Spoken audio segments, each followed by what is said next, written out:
я занимаюсь разработкой в платежной системе Яндекс.Деньги, и я вам расскажу про наши API и о его возможностях на примере Android-приложений.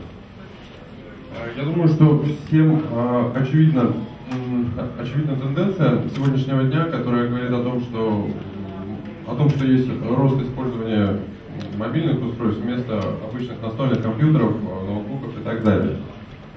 Я думаю, многие из вас видели, там, например, в транспорте бабушек, читающих e-буки, детей, бегающих на детских площадках с айфонами 5G, S, HD или что-нибудь такое. Кстати, сама Apple в сегодняшний день не стесняется называть пост-PC-эрой, как они продемонстрировали на своей последней презентации. Вот. И получается, что сегодня, чтобы не потерять рынок, надо развивать не только десктопные решения, но и активно смотреть в сторону мобильного направления, мобильной разработки. Вот. Но просто так разрабатывать, наверное, не совсем интересно. Нужно думать о своей прибыли, нужно думать о какой-то монетизации и так далее. В этом случае, когда вы для себя это определите и определите какие-то бизнес-кейсы, а бизнес-кейсы могут быть совершенно разные, к примеру, расчет с контрагентами, оплата за какие-то товары, услуги, сервисы, все что угодно, донейшены. Как только вы для себя все это определите, мы рекомендуем вам, настоятельно рекомендуем, посмотреть на наши API и попробовать его, возможно, использовать. Вообще, что такое API Яндекс.Денег, и для чего оно нужно, чем его едят.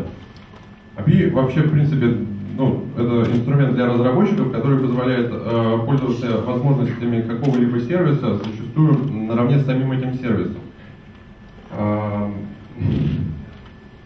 При этом интересно то, что активное участие пользователя при этом не всегда требуется. То есть можно и без него иной раз обходиться. API у нас имеет следующие возможности. Для начала это авторизация. Авторизация у нас работает по протоколу AUS 2.0. Давайте я вам, если кто-то не знает, расскажу вкратце, очень быстренько, что это такое. AUS — это стандарт, который позволяет авторизоваться пользователю в каком-либо сервисе, не сохраняя в приложении свои данные авторизации, логин, пароль и все такое. Выглядит это примерно так. Пришло это, кстати, к нам из Твиттера, вот, и сейчас активно развивается. Выглядит это так. Пользователь попадает на страничку авторизации, в нашем случае Яндекс.Денег, вводит свои данные, потом видит запрос прав вашего приложения, которое вы разрабатываете, да, на какие-то действия с его счетом, и после этого одобряет или не одобряет. После того, как вы после того, как пользователь одобрил вашему приложению, пользуется его счетом, у него открываются все остальные вкусности нашего API. Первым я вот дальше перечислю какие-то уже практические возможности и попробую показать реальные примеры, кто и какие сервисы как-то это активно используют.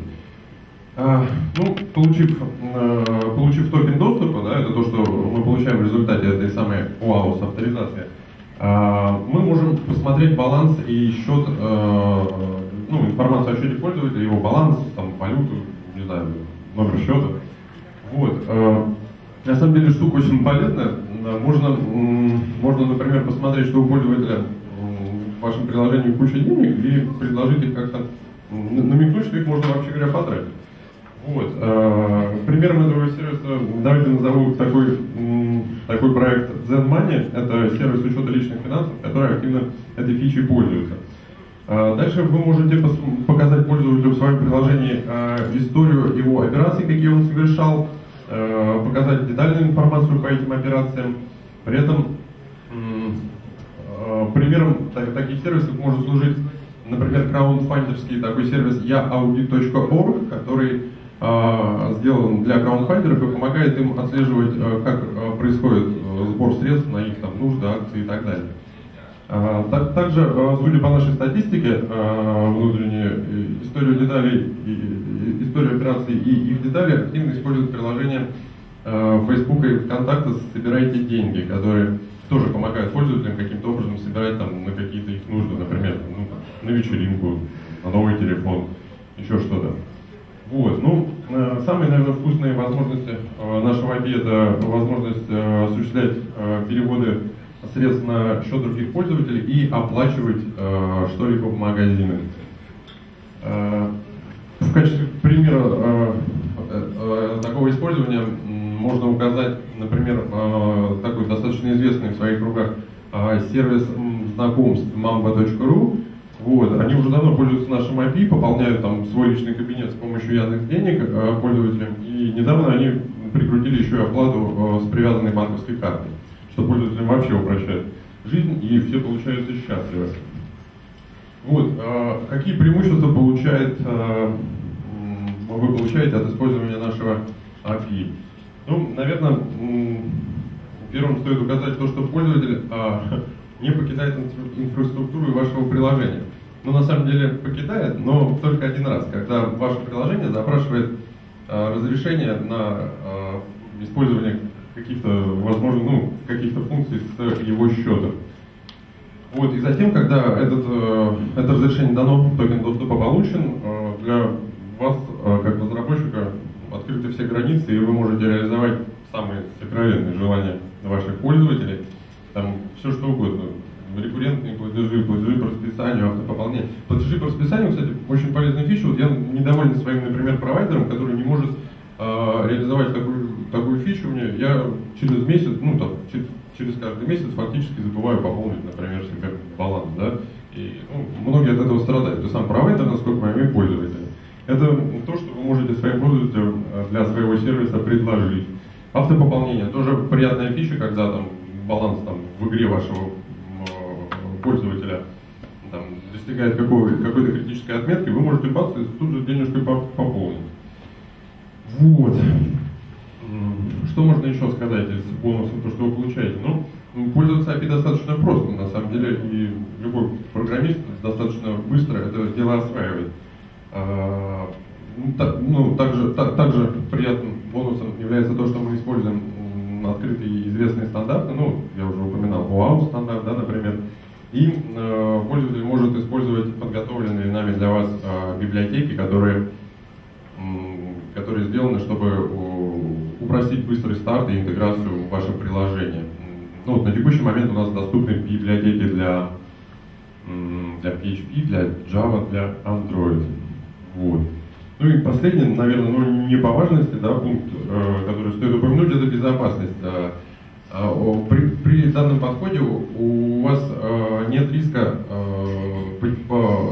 слить куда-то на сторону контакты пользователя до другого сервиса, его логины, пароли и так далее. Вам не нужно заботиться о хранении банковской карты, привязанной пользователям, его данных, CVC, тем более для этого вообще нужно специальное какое-то разрешение.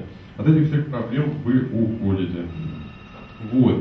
Что я вам сейчас покажу, да, как с помощью нашей Android-библиотечки быстренько и просто написать приложение, которое будет у нас авторизовываться пользователем, смотреть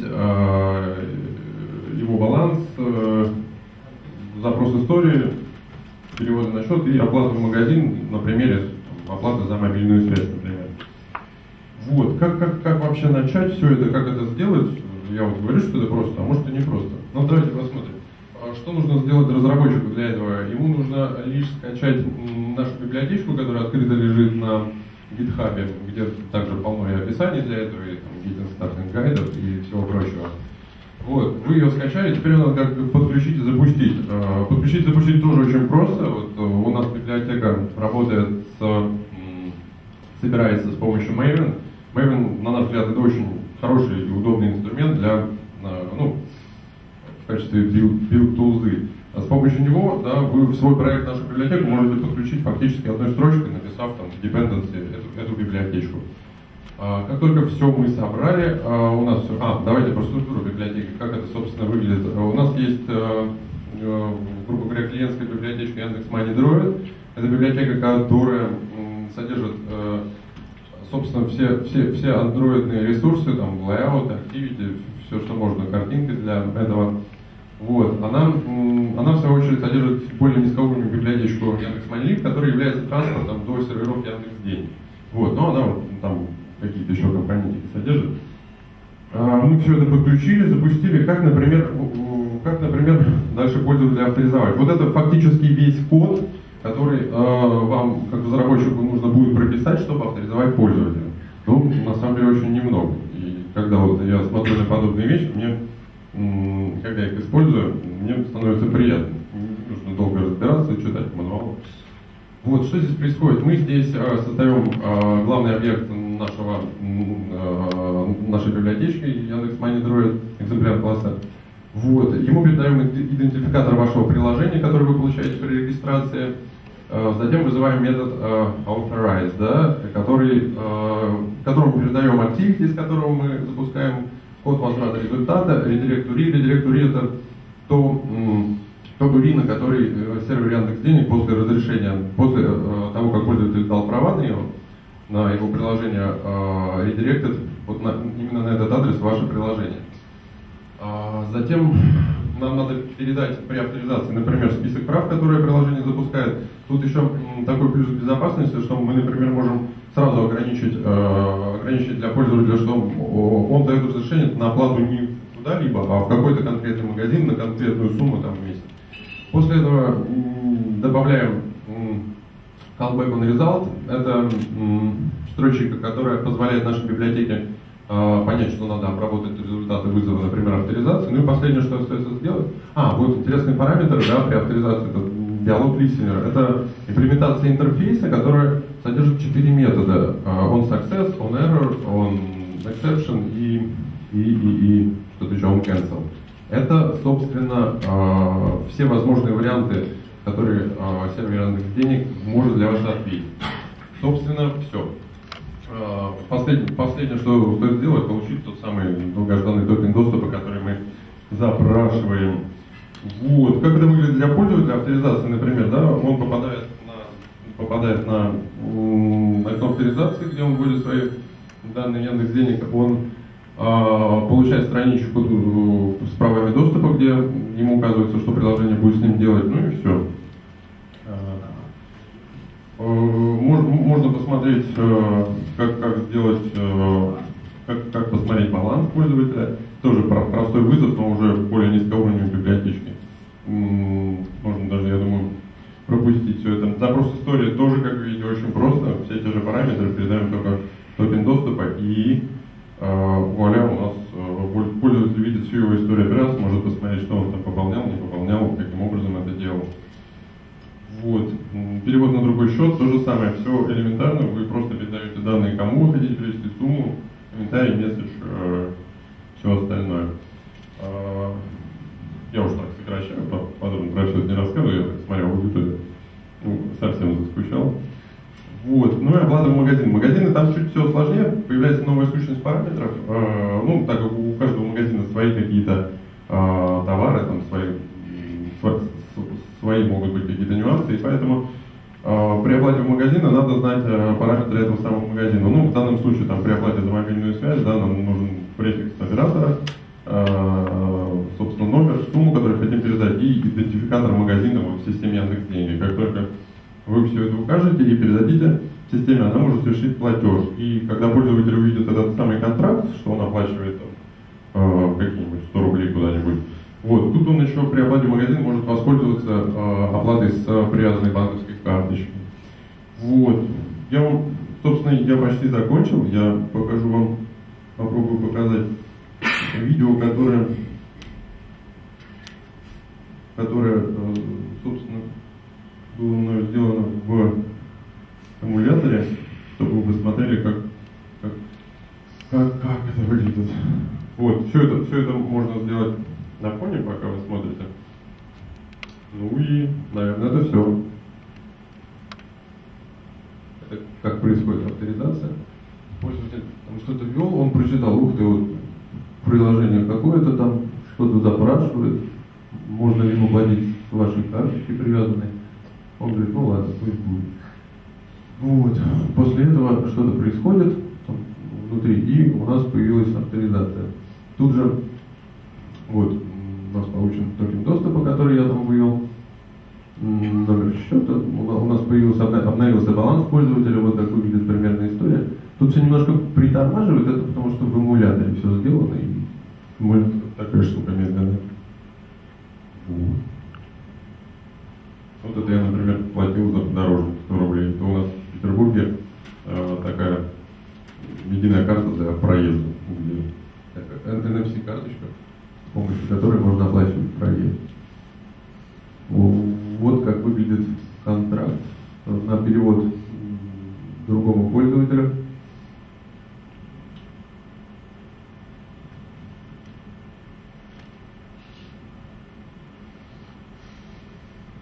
Ну и оплата в магазине, либо с привязанной карточкой что-нибудь оплатить.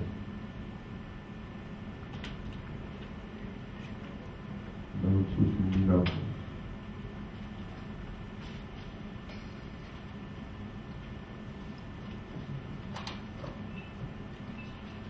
Забавные иероглифы для любителей.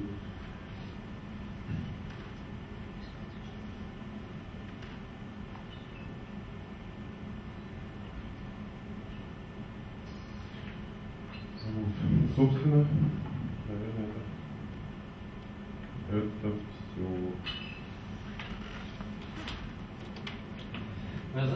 Тут вопрос есть. Да, вот, у меня тут есть даже слайдик специально. Спасибо. Давайте вопрос. Для меня всегда вопрос, когда речь заходит о прикручивании платежных систем к какому-то сервису, да? То есть ковырять API каждой платежной системы в отдельности, либо воспользоваться агрегатором каким-то. Да? Мы сейчас говорим про комиссию. То есть, есть сейчас агрегаторы, которые уже работают предоставляют тоже вот эту авторизацию там, и так далее. Или вот это только исключительно ваши фишки? Вообще чем отличается прямая работа с API от работы через какой-то агрегатор? На самом деле, насколько я знаю, на данный момент ни один агрегатор работу через API не поддерживает. Все работают только по стандартным протоколам магазинов.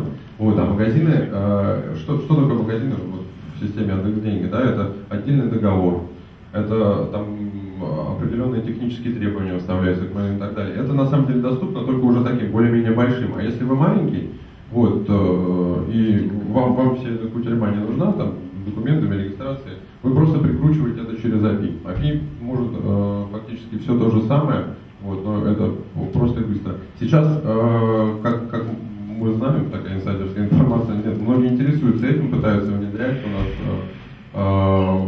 скажем так, большой рост использования этого сервиса, вот, и мы им вообще говоря,